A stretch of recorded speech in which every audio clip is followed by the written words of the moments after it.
Pertolongan kita adalah di dalam nama Bapa dan Anak dan Roh Kudus. Kasih karunia dan damai sejahtera dari Allah Bapa dan dari Tuhan Yesus Kristus menyertai saudara sekalian. Amin. Yang menjadi nas pembimbing kita diambil dari Yesaya 61 ayat 1. Roh Tuhan Allah ada padaku, oleh karena Tuhan telah mengurapi aku. Ia telah mengutus aku untuk menyampaikan kabar baik kepada orang-orang sengsara dan merawat orang-orang yang remuk hati, untuk memberitakan pembebasan kepada orang-orang tawanan dan kepada orang-orang yang terkurung kelepasan dari penjara. Demikian nas pembimbing kita pada hari ini.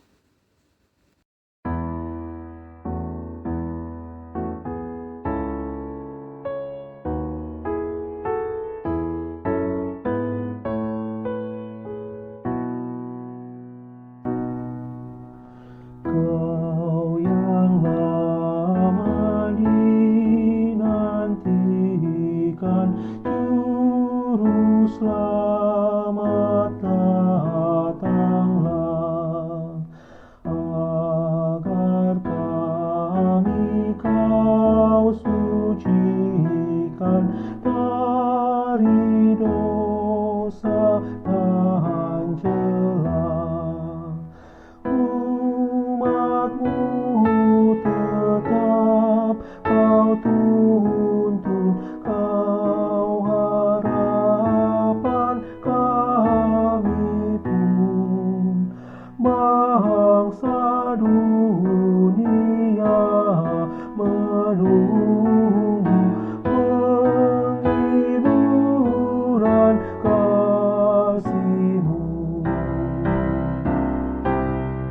Raja mulia, Kau lahir bagai anak yang lembut, agar kami Kau ajari kasih kerajaan-Mu. Pimpin kami oleh Roh-Mu, hati pun perintahlah, bahan demi kurban darah-Mu, berilah damai yang bakal.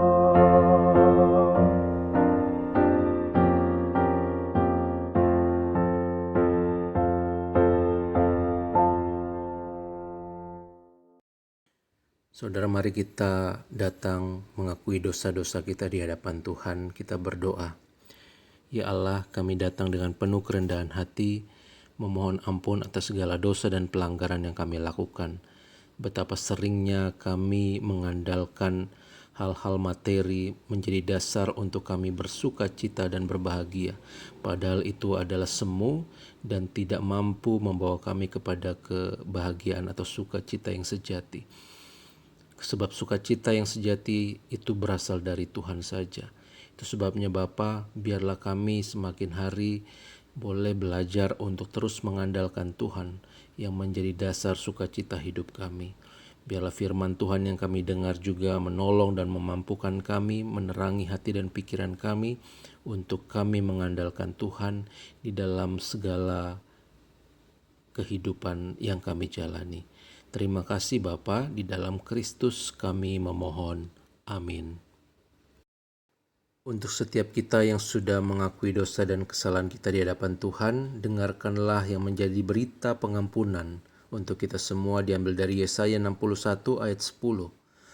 Aku bersukaria di dalam Tuhan, jiwaku bersorak-sorai di dalam Allahku, sebab Ia mengenakan pakaian keselamatan kepadaku dan menyelubungi aku dengan jubah kebenaran, seperti pengantin laki-laki yang mengenakan perhiasan kepala dan seperti pengantin perempuan yang memakai perhiasannya. Demikian berita anugerah untuk kita. Syukur kepada Allah.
Bapak Ibu Saudara-saudari yang dikasihi Tuhan, marilah kita bersatu di dalam doa. Ya Bapa yang berkasihan, terima kasih Tuhan karena hari ini kami boleh mendengarkan akan firman Tuhan. Ajari kami dan buatlah kami bisa mengerti akan firman Tuhan. Dan kami boleh menjadi orang-orang yang senantiasa berpegang, menjadi kuat di dalam penantian, dan menjadi orang-orang yang berpengharapan karena firman Tuhan yang senantiasa memegang. Di dalam Kristus Yesus kami berdoa dan mengucap syukur. Amin. Firman Tuhan bagi kita di hari ini terambil dari Yesaya 61 ayat yang pertama hingga ayat ketiga dan dilanjutkan dengan ayat yang ke-10. Roh Tuhan Allah ada padaku, oleh karena Tuhan telah mengurapi aku. Ia telah mengutus aku untuk menyampaikan kabar baik kepada orang-orang sengsara dan merawat orang-orang yang remuk hati, untuk memberitakan pembebasan kepada orang-orang tawanan dan kepada orang-orang yang terkurung kelepasan dari penjara, untuk memberitakan tahun rahmat Tuhan dan hari pembalasan Allah kita, untuk menghibur orang yang berkabung, untuk mengaruniakan kepada mereka perhiasan kepala ganti abu, minyak untuk pengganti kain kabung, nyanyian puji-pujian ganti semangat yang pudar, supaya orang menyebutkan mereka pohon tarbantin kebenaran, tanaman Tuhan untuk memperlihatkan keagungannya. Aku bersukaria di dalam Tuhan, jiwaku bersorak-sorai di dalam Allahku, sebab ia mengenakan pakaian keselamatan kepadaku dan menyelubungi aku dengan jubah kebenaran, seperti pengantin laki-laki yang mengenakan perhiasan kepala dan seperti pengantin perempuan yang memakai perhiasannya. Demikianlah firman Tuhan. Shalom saudara yang dikasihi Tuhan. Pada hari ini kita memasuki Minggu Advent yang ketiga, atau biasa juga disebut Minggu Sukacita.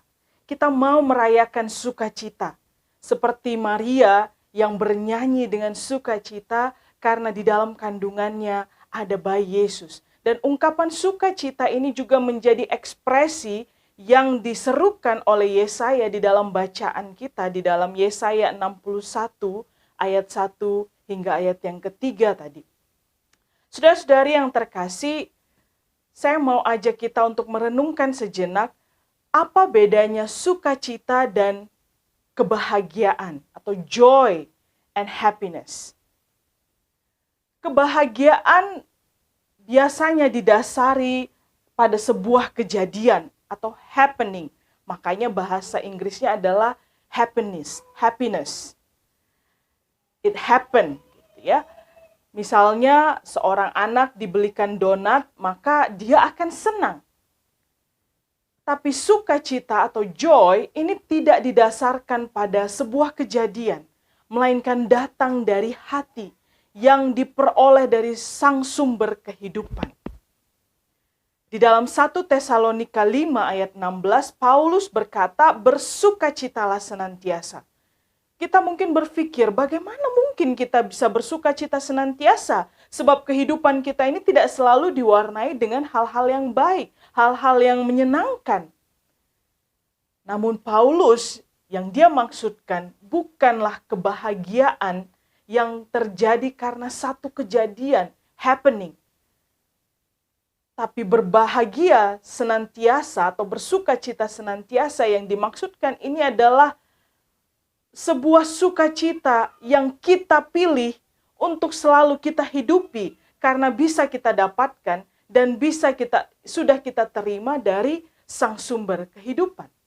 Paulus tidak sedang lupa bahwa kehidupannya dan kebanyakan orang Kristen itu tidak semulus yang diharapkan. Ada banyak tantangan, cobaan, ketakutan, dan kekhawatiran yang menggerogoti, yang membuat kita terpuruk dan sulit mengalami kebahagiaan.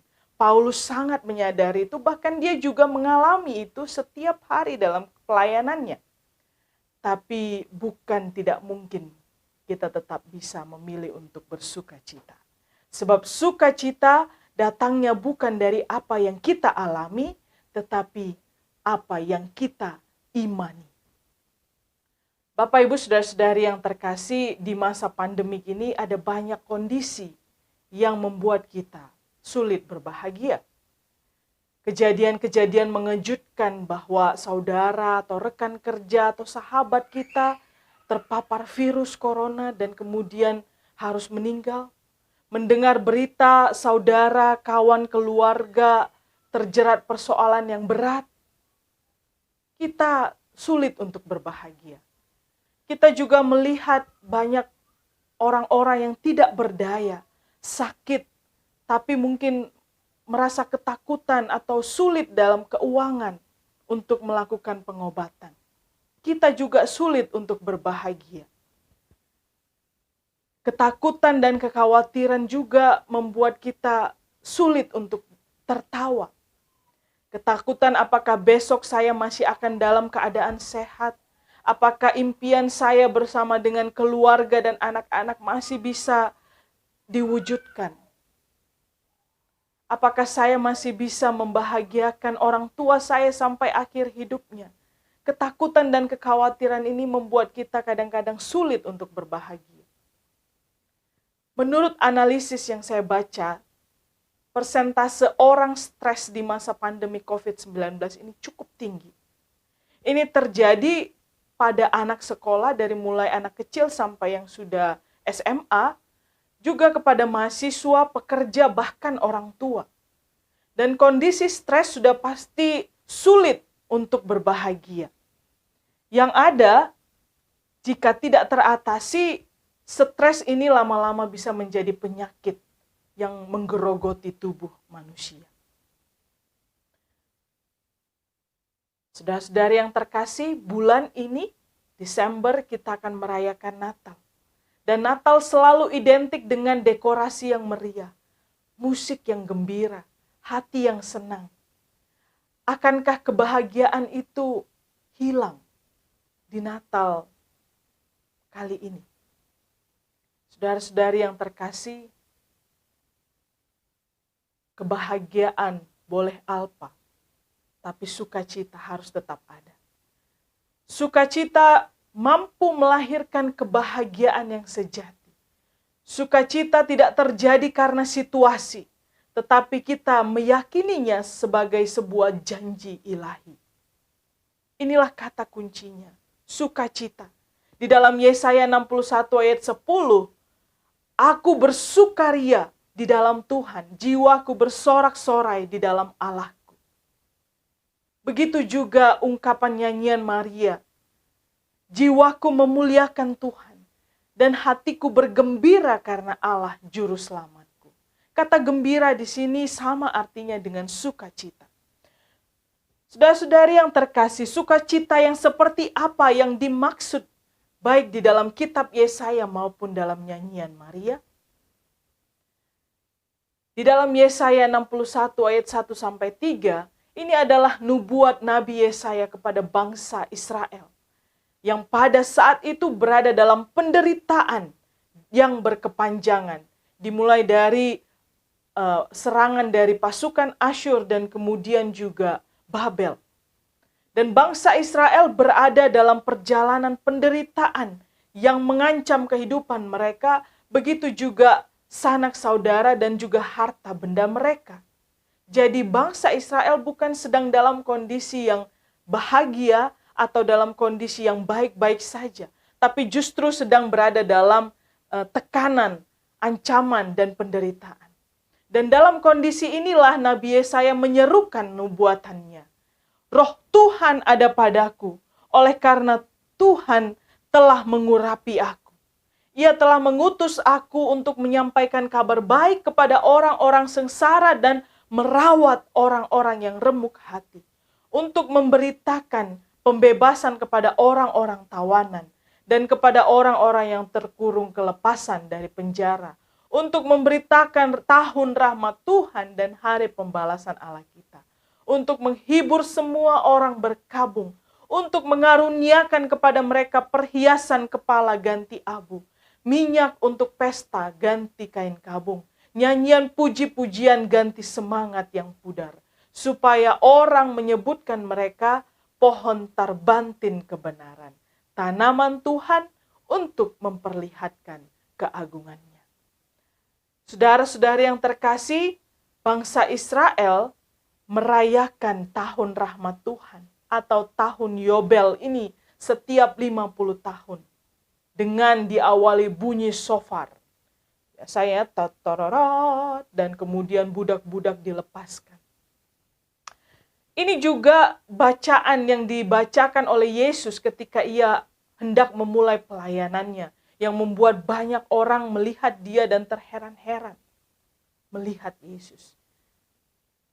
Inilah hari pembebasan dari tawanan, tetapi juga pembebasan dari tawanan dunia, dari perbudakan dunia yang bisa kita rayakan karena Sang Juru Selamat telah datang dan akan datang bagi kita. Saudara-saudari yang terkasih, dunia boleh mengalami penderitaan, tetapi lewat nubuatan ini kita boleh percaya bahwa tahun rahmat Tuhan, pembebasan itu akan segera datang. Dan kita akan menjadi orang-orang yang dilepaskan. Kalimat nubuatan ini menjadi sebuah mata air di tengah dahaga. Atau seperti oksigen bagi orang yang sedang sesak nafas. Seperti oasis di gurun pasir. Inilah yang dirindukan dan dinanti-nantikan oleh bangsa Israel yang telah lama dirundung penderitaan.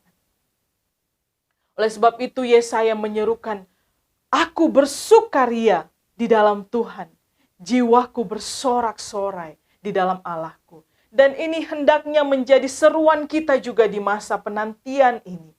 Bersukacita di dalam Tuhan sekalipun di masa pandemi yang penuh dengan kekhawatiran dan ketakutan ini. Saudara-saudari yang terkasih, pada kisah Maria ketika ia mengandung bayi Yesus di dalam Lukas 1 ayat 46 hingga 50, dicatat Maria bernyanyi dan mengungkapkan sukacitanya. "Jiwaku memuliakan Tuhan, aku bersorak-sorai bagi Tuhan." Kira-kira apa yang membuat Maria benar-benar bersukacita? Kebahagiaan seperti apa yang tampak di dalam nyanyian Maria ini? Apakah bahagia karena mengandung? Tentu orang berbahagia karena mengandung. Tapi mengandung dalam pernikahan tentu ini adalah kebahagiaan. Namun bagi Maria, ia mengandung bukan di dalam pernikahannya dengan Yusuf. Bukannya kebahagiaan, tapi justru kejadian ini bisa menjadi malapetaka bagi Maria sendiri. Ia dan Yusuf bisa dibuli oleh masyarakat setempat karena tahu bahwa Maria mengandung sebelum ia melakukan pernikahan dengan Yusuf. Namun iman, percaya, dan keyakinan Maria pada apa yang dibisikkan oleh malaikat Gabriel kepadanya sangat besar. Melampaui segala kesulitan dan problem yang kemungkinan besar akan dialaminya. Dan iman itulah yang melahirkan sukacita yang tampak di dalam nyanyian Maria. Saudara-saudari yang terkasih, lewat kedua bacaan ini apa yang bisa kita renungkan? Sukacita seperti apa yang bisa kita dapatkan di masa Advent ini?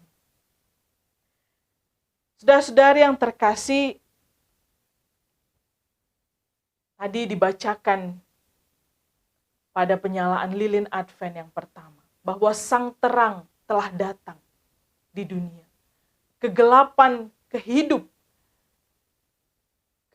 kehidupan kita akan diterangi oleh terang itu. Seperti Injil dalam Yohanes 1 ayat 9 sampai 10. Terang yang sesungguhnya yang menerangi setiap orang sedang datang ke dalam dunia. Ia telah ada di dalam dunia dan dunia dijadikan olehnya. Tetapi dunia tidak mengenalnya. Advent mengingatkan kita bahwa Yesus adalah terang yang sudah datang ke dunia dan dunia dijadikan olehnya. Artinya, segala sesuatu yang ada di dunia ini tidak tertutupi dari matanya. Semua terlihat dan diketahui oleh Dia. Termasuk penderitaan dan masa gelap yang mungkin sedang dialami oleh setiap orang. Terang yang sesungguhnya yang menerangi setiap orang telah ada di dalam dunia. Inilah sukacita bagi kita saat ini. Dan disebutkan pada bagian akhir, tetapi dunia tidak mengenalnya. Itu sebabnya masih banyak orang yang sekalipun merayakan Natal dan Advent, tapi masih merasa sedih dan banyak persoalan hidup, masih merasa terbelenggu. Padahal Advent menyerukan sebuah pembebasan. Menghayati Advent tapi tidak merasakan terang Tuhan hadir di tengah-tengah kehidupan kita, ini menjadi hal yang miris. Mereka masih ditutupi oleh kegelapan, rasa takut dan kekhawatiran yang berlebihan. Oleh sebab itu, pada hari ini, dengan menghayati Advent, dengan menyerukan sukacita, marilah kita percaya dan menerima terang Kristus menyinari kehidupan kita. Dan dengan demikian kita mampu merasakan sukacita. Dan yang kedua, sukacita kita yang berikutnya adalah ketika kita mau meneruskan kabar baik bagi orang-orang sengsara. Kabar baik yang disampaikan Nabi Yesaya bukan untuk diterima secara pasif. Allah juga tidak langsung menyuruh Yesus datang dan mengatakan dirinya sebagai terang. Melainkan seruan itu justru dibawa oleh Yohanes yang menyebut dirinya sebagai saksi, yang memberi kesaksian tentang terang yang akan datang. Yesaya juga berkata bahwa ia mengutus aku, maksudnya Yesaya, untuk menyampaikan kabar baik bagi orang-orang sengsara. Dan ini juga menjadi seruan bagi kita, bahwa kita, saya dan saudara dipanggil untuk juga turut menyerukan kabar baik tersebut kepada orang-orang di sekitar kita. Kita tidak menghayati kedatangan Advent, kedatangan Sang Advent itu hanya untuk diri kita sendiri, tetapi kita juga perlu meneruskan kabar baik tersebut bagi orang-orang lain. Khususnya bagi mereka yang belum mengalami sukacita Advent. Dengan demikian, kita pun mengalami sukacita yang sempurna. Bapak, Ibu, saudara-saudara yang terkasih, Yesaya mengatakan di awal bacaan tadi, Roh Tuhan ada padaku, oleh karena Tuhan telah mengurapi aku. Ini menjadi kata kuncinya, Bapak, Ibu, saudara-saudari. Mengingat bahwa kita semua telah dianugerahkan dan dimateraikan oleh Roh Tuhan, itu penting sekali. Roh Tuhan yang menuntun kita untuk melakukan perjalanan iman dan bisa mengalami satu pembaharuan roh sehingga kita boleh menjadi orang-orang yang bersukacita. Roh Tuhan menuntun kita untuk menjalankan perintah yang dimaksud. Maka itu penting untuk menjaga roh itu tetap menyala-nyala. Biarlah rohku menyala-nyala dan melayanilah Tuhan. Jika kita ingin bersukacita, maka pastikan roh di dalam kita senantiasa menyala dan membara. Sebab manusia secara daging itu lemah. Dan kita selalu punya alasan untuk kehilangan kebahagiaan. Tapi jika kita roh di dalam tubuh kita selalu diperbaharui dan diperbaharui. Dan roh Tuhan itulah yang akan menjadi penuntun kita untuk tetap senantiasa mengalami sukacita di dalam masa penantian. Tuhan Yesus memberkati. Amin.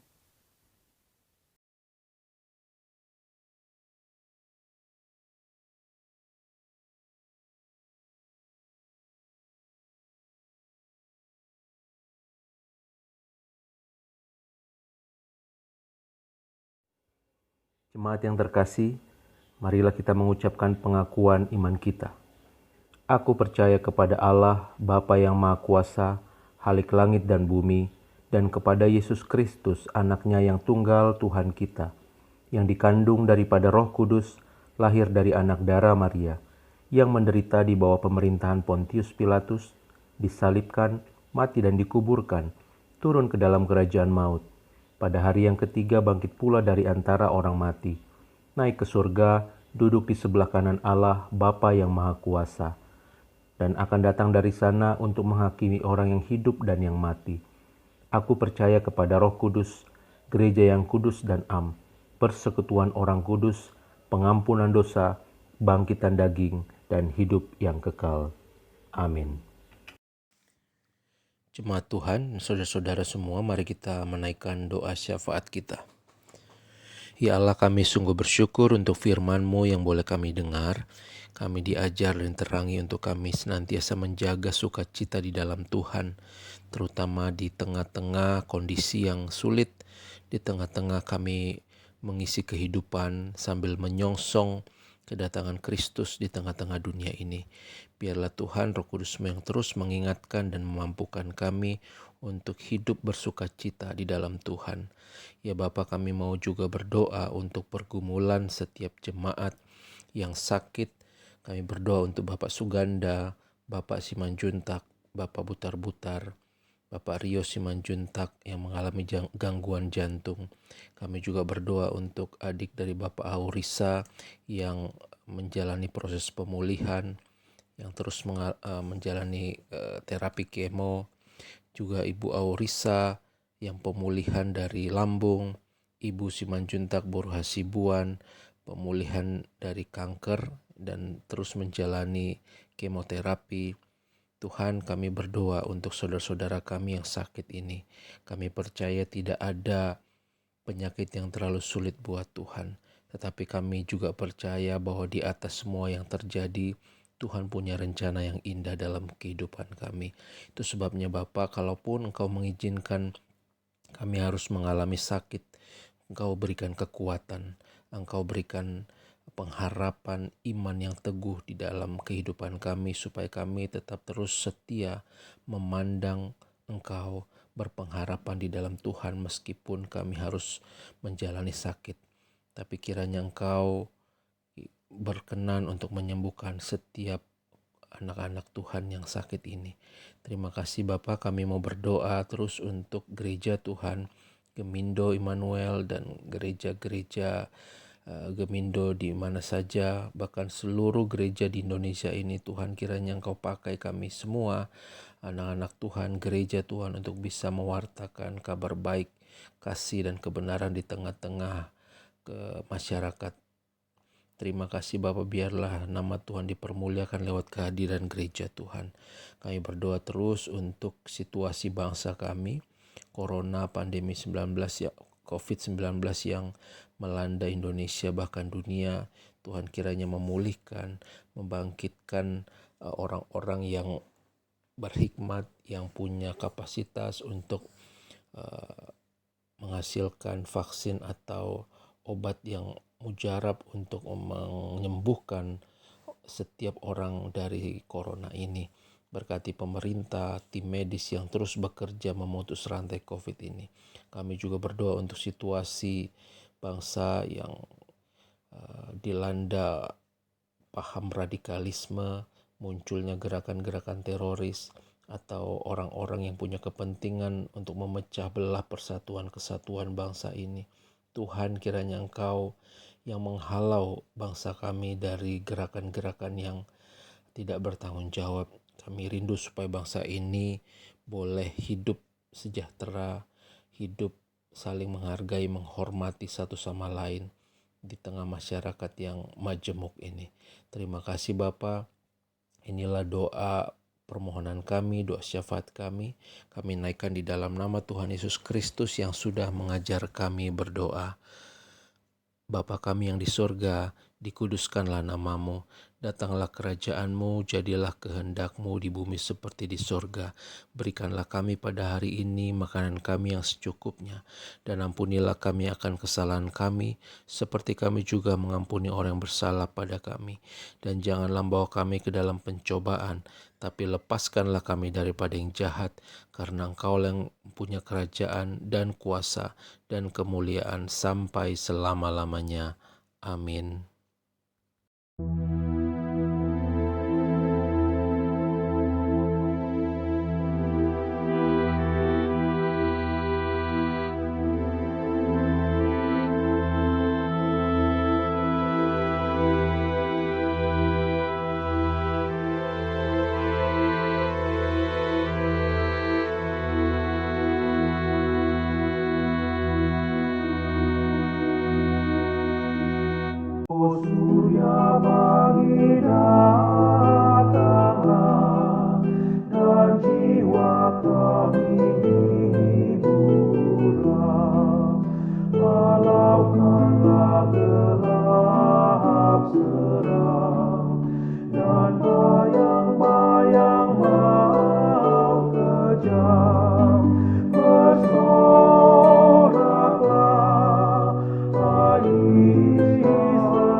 rodamu jalan, tutuplah jalan seteru, supaya selamat umatmu. Bersoraklah, hai Israel, menyambut Sang Immanuel.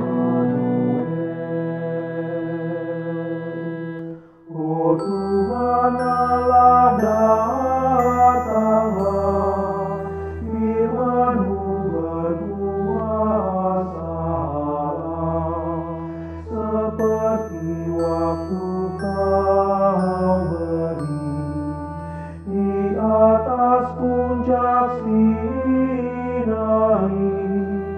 Bersoraklah, hai Israel, menyambut Sang Immanuel. Bersoraklah,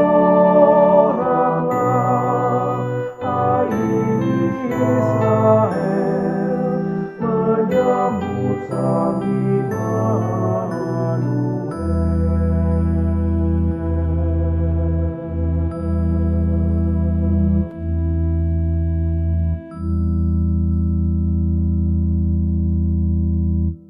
Saudara-saudara yang terkasih, pulanglah dan terimalah berkat Tuhan.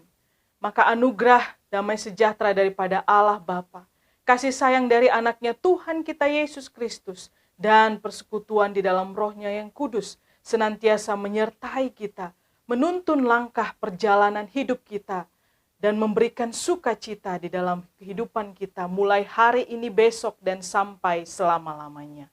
Amin.